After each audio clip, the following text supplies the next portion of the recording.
faithful in your prayers. உங்கள் ஜெபத்திலே உண்மையாய் உறுதியாக இருங்கள். Be patient in your affliction. அதே மாதிரி உங்க உபத்திரவப்படும்போது துன்பப்படும்போது பொறுமையாக இருங்க.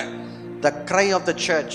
ஏன்னா சபையினுடைய கூக்குரல், how many years I will go through this affliction? எத்தனை வருஷம்தான் இந்த மாதிரி துன்பம் உபத்திரவல போய் கொண்டிருக்கும்? How many years of persecution? எத்தனை வருஷம்தான் துன்பங்களும் பாடுகளும் இருப்பது? How many years of this sorrow and misery? இத்தனை வருஷமாக இந்த துக்கமும் சோகத்திலும் பாடுகளும் இருப்பது? The Bible transfers the answer to you today. வேதம் இன்றைக்கு அவைகள் எல்லாவற்றுக்கும் பதில் கொடுக்கிறது. Be joyful in hope. கவனிங்க, நம்பிக்கையில சந்தோஷமா இருங்க. What is our hope? நம்முடைய நம்பிக்கை தான் என்ன? உலகம் தர்ற மாதிரி நம்பிக்கை நம்மளுக்கு இல்லங்க. நம்மளுக்கு கேரண்டீடா இருக்குது நம்பிக்கை. ஹalleluya. உங்களை விடுதலை ஆக்க ஒருத்தர் இருக்கிறான்னு கேரண்டி இருக்குங்க. ஹalleluya.